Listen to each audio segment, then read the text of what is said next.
Študentska organizacija v Mariboru je organizirala prvo veliko brucovanje za vse novopečene bruce. Sedaj prosimo, da punce prijazno podarite to banano fantu, ki si mora to zadevo odtakniti.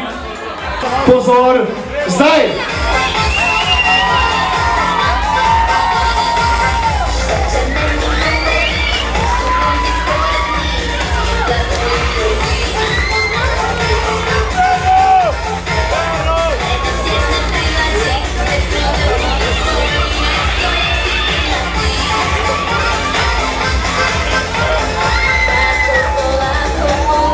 Povej mi, kako se tebi zdijo letošnje brudske bruci, predvsem brudske? Pa brudske sem ful malo videl, stari, sam so dobre, no tek no. Res, zdijo se mi cool. Aj si prišel zato sem, da ima več vidiš? Pa ja, no, stari, rad bi spoznal kako novo brudsko. Ful so mi všeč, pa ne vem, če kera rabi fanta, evo, jaz sem tule, stari. Boš povedal svoj e-mail ali kaj takega? Ne, to je pa zaupnost. Le, se vsak torek sem tule, pa lahko se vidimo, no.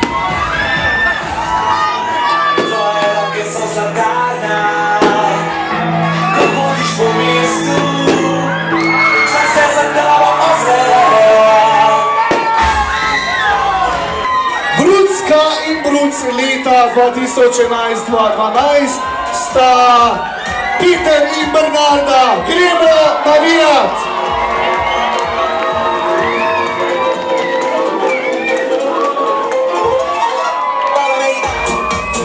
Upam, da se na božičnem potovanju predvsem zelo dobro zbližata. Kaj pa danes pričakuješ te fešte? Ja, zelo veliko fešte. Čim bolj pijano. Ja, pa delaš kaj na tem? Pijen.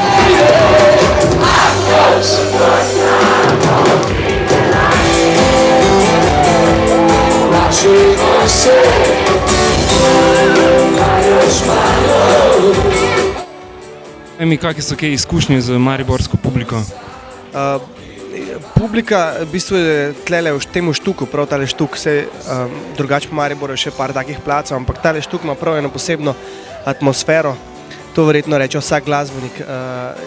Prostor je dober, ful dober akustičen, dober zveni, dober sound je, oziroma zvok. Pa tudi publika je pride razpoložena že, tako da ni treba jih nekaj ful dvigati, ampak so sami veseli že od sebe.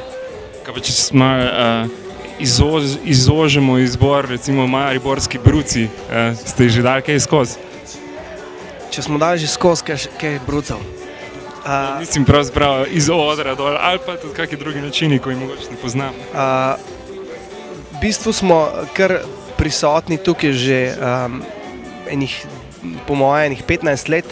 Vsako leto vsaj enkrat igramo tukaj na štuku, tako da mislim, da je že par generacij šlo čez. Kaj pa sporočilo novopečenim brucom, pač to študentskem življenju in vse nasploh? V bistvu samo študentsko življenje, recimo, kakor se jaz svojega spomnim, je me kar dost stiskalo, ta šola in te stvari, ampak je pa toliko enih drugih lepih stvari bilo še, da mi je, recimo, meni žal, da se nisem tistih lepih stvari več vzel, pa tisto, ta šolsko stiskanje, pač to paša zraven, to si pa ne bi kaj toliko zelo k srcu jemal.